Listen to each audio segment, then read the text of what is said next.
Our boy was just a regular veterinarian, living his peaceful life until life said nope and threw him under a truck. Next thing he knows, he's reincarnated in a world where wild beasts roam free. And guess what? He can catch them with Pokeball-like items. Oh, but it gets even better.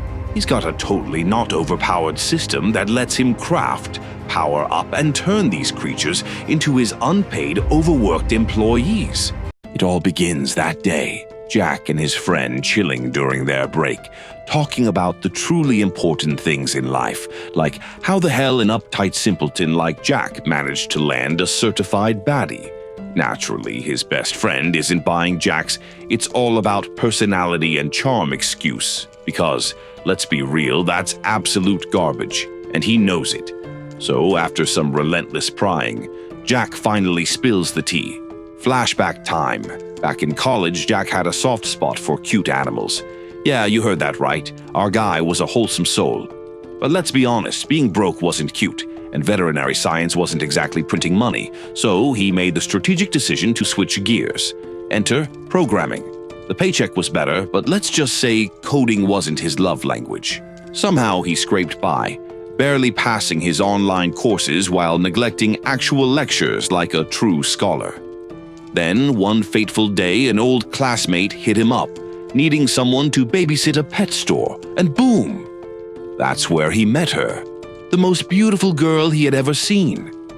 Instantly, his heart pounded, his face went red, and just like that, he folded. Under zero pressure. Absolute critical failure. Man was stuttering like a broken record, but plot twist, his skills with handling some kitty, the actual pet, get your mind out of the gutter, made her think twice. He even cleaned up after them, showing off those responsible boyfriend vibes.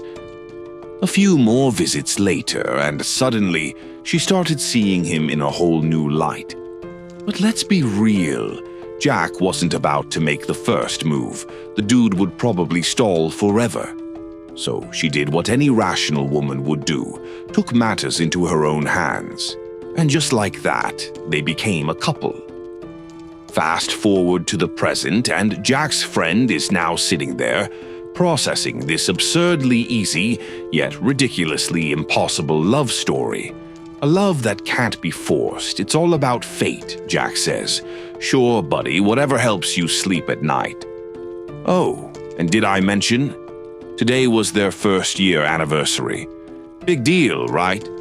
Jack was determined to clock out early and celebrate like a true romantic. Except, plot twist number 2. Their boss, bless his soulless corporate heart, found out about their totally innocent break. Cue the dramatic work rant. You know the one. Slacking off, you've got a project due tomorrow. The client is expecting it. Get your act together or pack your bags. Yeah, we get it.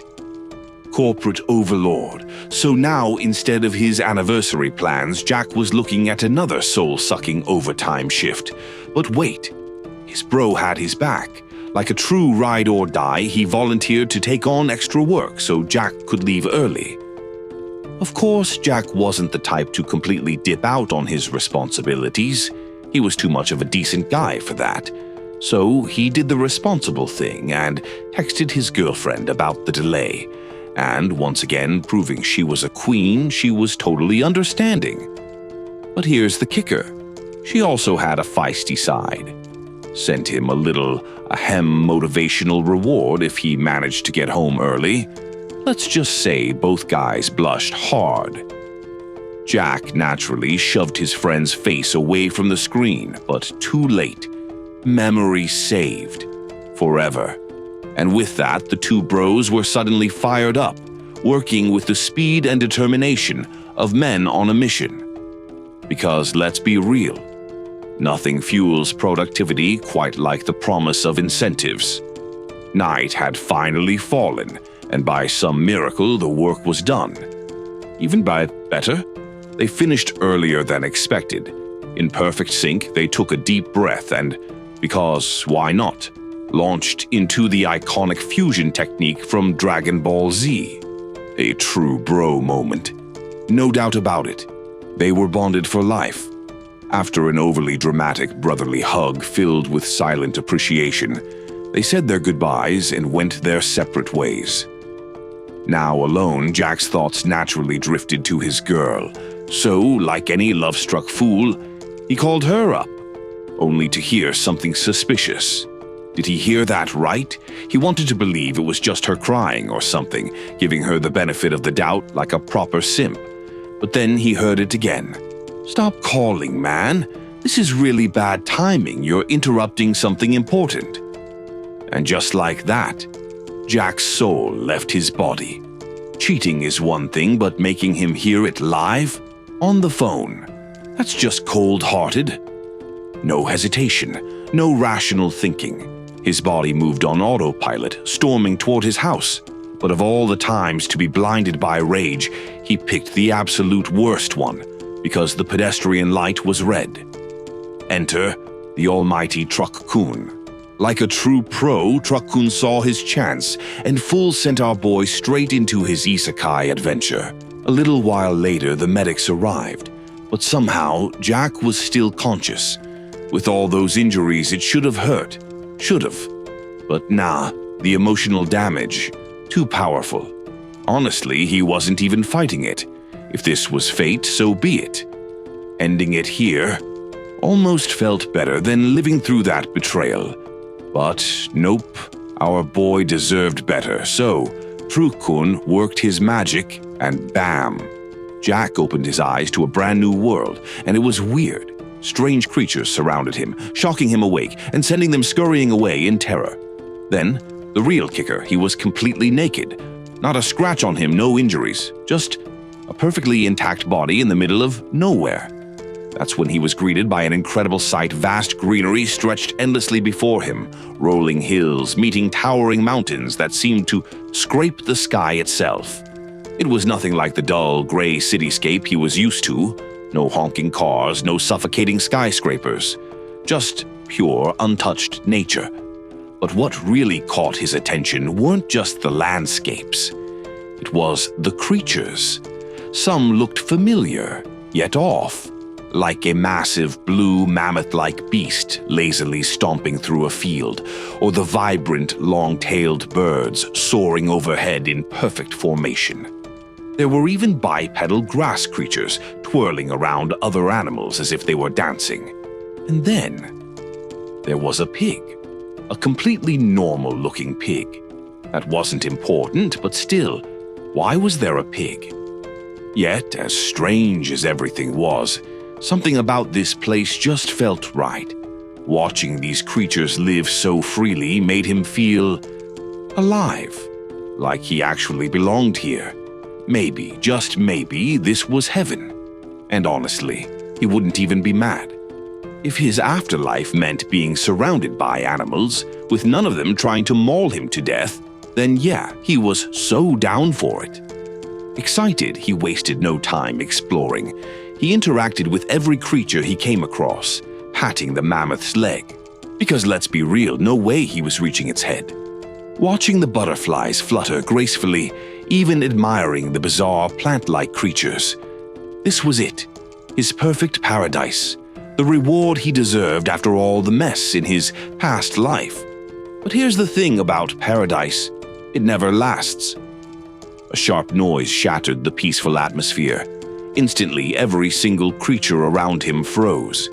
Their cheerful energy, gone. And before he could even blink, they all bolted, vanished into the trees, into the sky, into the earth itself like they had just seen death approaching. And then he heard it, a deep guttural growl. Jack turned slowly, very slowly, toward the source of the sound. And that's when he saw them. A pack of wolf-like creatures, eyes locked on him, sprinting at full speed. Yeah. Nope. There was zero chance he was about to stick around and see if they were friendly. Without wasting a second, he bolted in the opposite direction because, you know, the first rule of survival? Run. But here's the problem. Jack was a vet. And if there was one thing he knew about wolves, it was that he was not about to outrun them. These things had long limbs, digitigrade stance, and were basically built for speed. Meanwhile, our guy was out here barefoot, defenseless, and running for his literal life. Not exactly a fair race. Desperately, he tried to rack his brain for the best way to deal with these beasts. Maybe climb a tree? No trees? Maybe pretend to be dead? That only works on bears. Maybe. Oh, crap. One of the wolves launched at him mid-sprint, fangs out, fully committed to turning him into a snack. Jack had no choice. He flung himself to the side in a desperate dodge roll, barely saving his skin. But let's be real, dodging barefoot on who knows what terrain. Pain. So much pain. And just his luck, his foot snagged on a vine. Because why not? His body lurched forward like an absolute amateur, sending him tumbling out of control. And that tiny little slip-up. Yeah, that was all the wolves needed. In an instant, they closed the gap, their eyes locked onto him, like a last-minute Black Friday deal. 1 second, Jack was face first in the dirt, and the next, the wolves were midair, leaping straight at him. This was it. Game over. He was cooked. But then, boom. Out of nowhere, some mysterious artifact came flying toward him at full speed, and no, it was totally not a Pokeball. We promise. The second it made contact, it snapped open, releasing some kind of energy that bounced around wildly before completely enveloping Jack. Before he could even think, the entire world shifted. And just like that, he was gone. The next thing Jack knew, he was no longer on the ground. He had been sucked inside that strange artifact. And the one who threw it? A hunter, and not just any hunter. Oh no, this dude was built different. His mere presence alone was enough to make the wolves tremble in fear. In fact, they didn't even think twice. They bolted the moment he showed up. A few moments later, Jack woke up lying on a cold rock floor, and for a second he panicked. Was he still about to be eaten? Had the wolves captured him as a prisoner before the meal? He jumped up in alarm, heart racing, adrenaline pumping, only to realize... Nah. He wasn't outside anymore. He was inside someone's home. And, it was weird. See, his new host wasn't just some hunter. This dude had beasts working for him. Unpaid labor.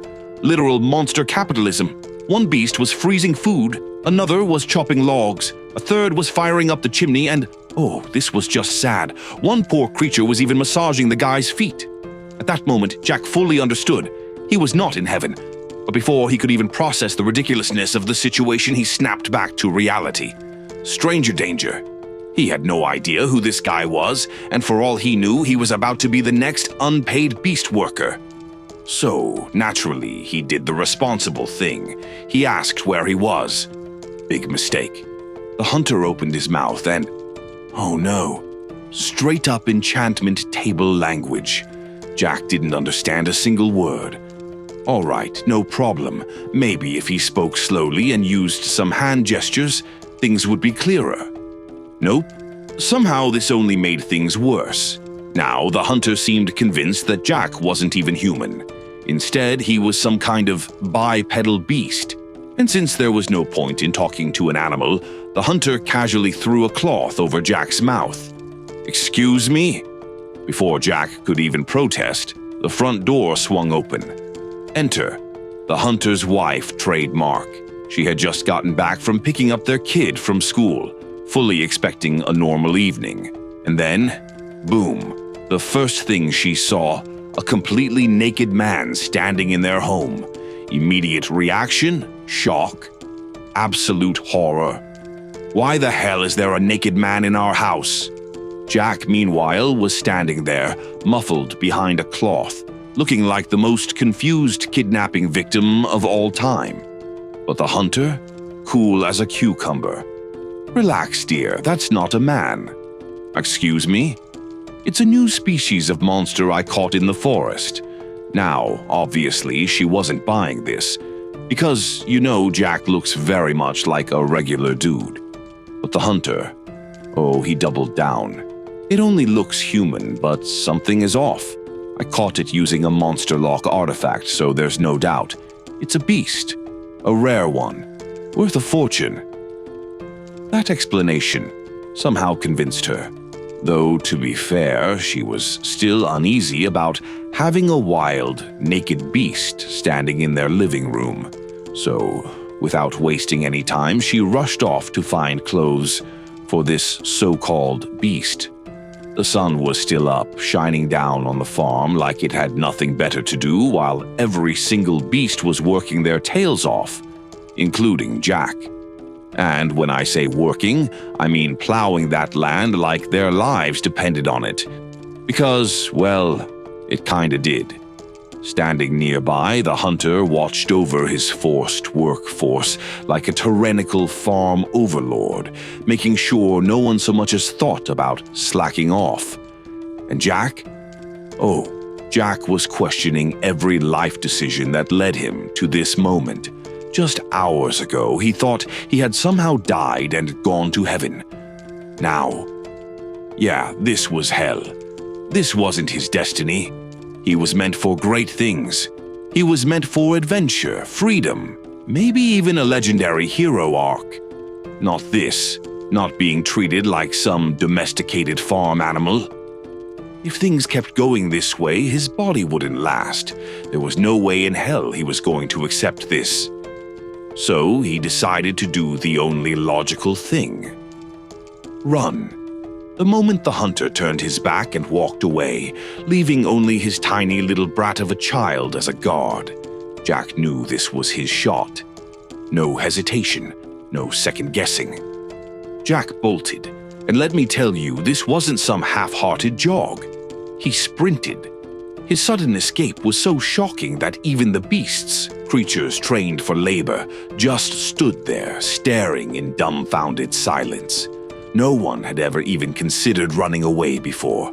Even the kid just stood there, eyes wide, mouth open, completely frozen. But as Jack started fading into the horizon, reality slapped the kid in the face. With a loud "Stop him!" the brat barked out orders like some mini war general. And that's when all hell broke loose. Projectiles, a full-on barrage of deadly, high-velocity attacks rained down on Jack, and these weren't just any weak attacks. Oh no, these were meant to crush him. Jack barely dodged one before another came whizzing right for his face. Nope, not today, Satan. He twisted, ducked, pushed his body past its limit, every dodge fueled by pure panic and the desperate will to not die as a farm slave. But then, just as he thought he might actually make it, the Windleaf Beast had a brilliant idea. If hitting him directly wasn't working, why not go for the sneaky route? Vines shot up from the ground, wrapping around his legs like nature's own handcuffs, instantly stopping him in his tracks. And before he could even react, the spear monkeys had already caught up to him. Jack, cornered, exhausted, and out of options, did the only thing left in his arsenal: social skills. Guys, listen to me. Why are we doing this? We're all prisoners here. We should be fighting together against our oppressors. Let's start a revolute. Yeah, no, that did not go well. Instead of a rebellion, Jack got the beating of his life, like full-on farmyard gang-up. By the end of it, not only was he back to work, he was working harder than anyone else, all while sporting 2 swollen cheeks, and no, not the ones he sits on. By the time the sun began to set, the kid finally gave the order to call it a day. The beasts, they cheered in relief. Jack? Oh, he wasn't celebrating. Oh, no, no, no. Jack was still plowing the land, channeling every ounce of frustration into his work. Then, just as his shovel struck the soil one more time, ding, a system prompt appeared. Level up, level 1 achieved, 1 unallocated attribute point. 5 skill points earned. Jack froze. What the hell? His eyes practically spun in 2 different directions. The system actually existed. Jack had a system. Then why the hell hadn't it shown up earlier? And more importantly, how the hell did he level up? That was the first thing he needed to figure out. So, later that night, while everyone else was resting, Jack sat there, deep in thought. He went over everything he had done that day. The only thing that stood out was farm work. No way. Was his system farming related? At first, it made sense, but then he checked his stats and it wasn't that simple. Not only could he enhance practically anything, but there was also a handicraft option. That one threw him off. What the hell was that? Luckily, the system actually explained it for once. Handicraft affects farming, manufacturing, and mining. The higher the stat, the less time required for these tasks. So basically a crafting system. Nice. But before he spent any points, he needed to figure out where to allocate them. Defense, strength, health. Those were straightforward, but then he looked at stamina. And here's where things got interesting. Stamina didn't just increase endurance, it also affected the duration of his handicraft tasks. And for some reason, it also had an extra perk. It could improve physical defects. For example, a certain length down there. Jack stared at the screen. Then he grinned. Like hell, he was going to pass up an opportunity like this. Sure. A strong body was important for survival, but let's be real. Stamina is the key. Ding! Stamina increased by 1 point. And just when Jack thought things couldn't get any better, system scanning for physical defects. Hold up! Defects! What the hell was the system trying to say? Jack barely had time to process that insult before the system continued. Detected male feature small. Adjusting +0. 2 centimeters. Jack blinked, then grinned. Sure, 0.2 centimeters was basically nothing, but progress was progress. At this rate, by level 20, he would finally be a real man. Jack let out a long sigh. Well, at least the system isn't completely useless. But he couldn't ignore the fact that this stingy system was only giving him 1 attribute point at a time. Like, come on, was it afraid of spoiling him? Still, he had to work with what he had. That's when he remembered. He still hadn't allocated his skill points. Jack hurriedly opened his skill tab, and to his surprise, new skills were available with every level. Right now, he had 4 choices. 1. Workbench. Allows him to craft items. 2. Wooden set. Lets him summon and use 3 main tools for cultivation. 3. Traps. Can immobilize low-level monsters. 4. Language mastery. Instantly grants fluency in the world's language. Jack stared at the 4th one. This was a game changer.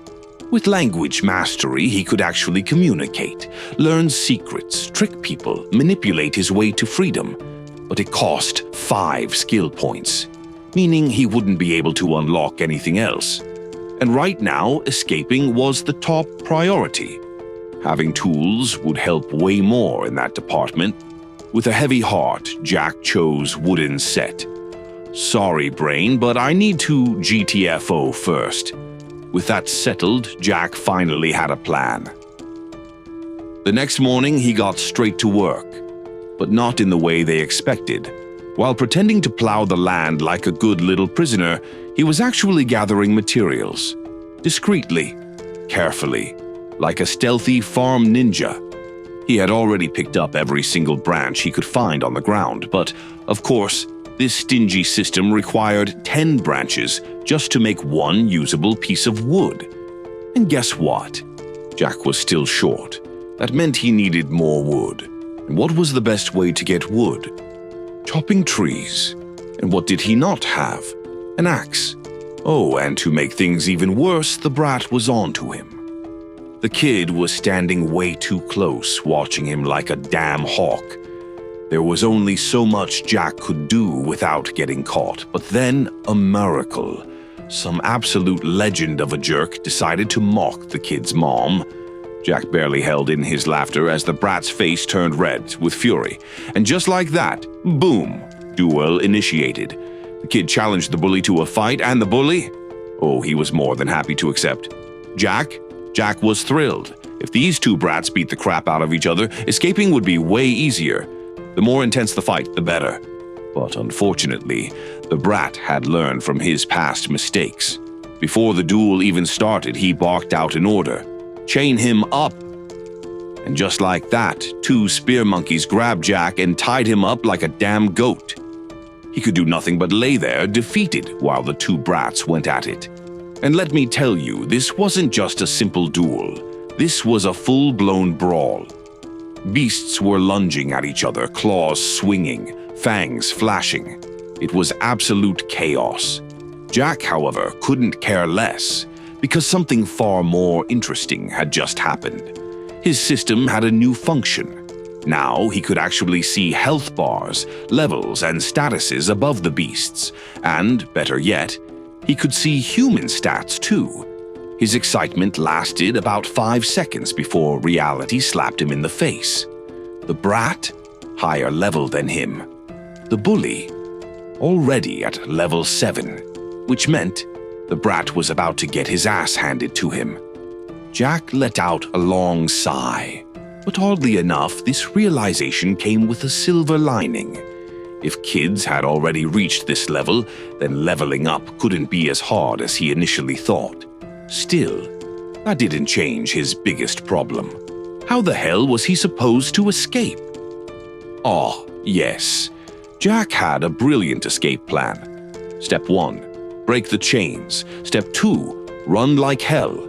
Simple, right? Yeah, except for one tiny little problem. He could break the chains if he had an axe. But to craft an axe, he needed wood. And to get wood, he needed an axe. A classic soft lock. Jack wanted to scream. Was this a survival game or some cosmic prank? Because if it was a joke, he was not laughing. But just when things looked utterly hopeless, fate decided to throw him a bone, or rather a tree. Because some idiot's pet completely missed its attack and ended up slicing through the tree right next to Jack, which in turn crashed to the ground with the force of 1,000 regrets. Jack blinked, then grinned. Well, look who finally decided to help. Wasting no time, he commanded the system to craft an axe. Error. Jack's eye twitched. Missing crafting table. Oh, come on. Are you serious right now? He groaned. Apparently, the system refused to let him craft an axe until he made a crafting table first. And because this stingy system was feeling extra evil today, it demanded 20 wood just to summon one. Jack took a deep breath. Inhale, exhale. Don't rage quit reality. Fine. He complied, but then something unexpected happened. He didn't even need skills to build it. Before Jack could even process that, a hammer appeared in his hands. And then his arms started moving on their own. Bam, bam, bam. With each swing, the table took form as if the system had turned him into some mindless crafting machine. And just like that, boom, the crafting table was done.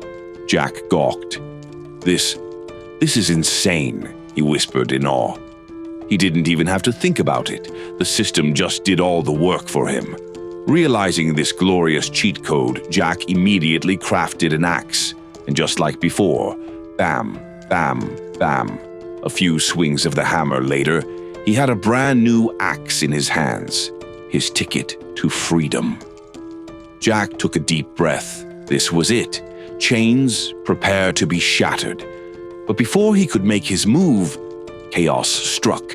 The brat's pet collapsed, knocked out cold. The kid ran over to check on it. And that's when his eyes landed on Jack, specifically on the axe in his hands. The brat's face turned pale, then red, then full-blown panic. "Stop him!" he screamed. His beast, despite being half dead, immediately lunged at Jack. But Jack wasn't having any of that. He was this close to escaping. There was no way in hell he was letting some brat and his pet stand in his way. So, without hesitation, crack, Jack shattered the chains and faced the beast head-on. Lucky for him, the creature was already injured. Jack whipped out his newly crafted bat. Whack, smacked the windleaf beast straight in the head. Knocked it out. Didn't even kill it. And oddly enough, that excited Jack even more. Okay, he thought, that was kinda awesome. But he wasn't here to fight. He was here to escape. So he ran, fast, like his life depended on it. The brat lost his mind. If Jack escaped, his father would kill him. So he did what any desperate kid would do, chased after him. But then, everything went to hell. Because out of nowhere, a massive shadow loomed over them. A huge beast appeared, towering over everything, even taller than the trees, and worse, it was level 14. Jack did the mental math. Him, level 1. Brat, level 5. Scary murder beast, level 14. Yeah, no, this was a death sentence. And it got even worse, with just one swing of its massive hand. Boom! The ground shook violently. Jack and the brat sent flying. Jack barely caught himself mid-air. The brat slammed straight into a rock. Jack slowly turned back toward the beast. It wasn't just strong, it was pissed. And right now, its attention was locked onto the brat. And just like that, it started moving. Jack watched. He could run right now. This was his perfect chance. But he hesitated. His heart pounded. This was not his problem. This was not his fight. He should just leave. And yet, as the monster closed in on the unconscious kid, ready to end him for good, Jack's body moved on its own. He leapt from the trees, dove straight toward the brat. And in that moment, he made up his mind. He wouldn't just escape. He wouldn't just survive. He would become the strongest, and maybe, just maybe, he'd be a hero too.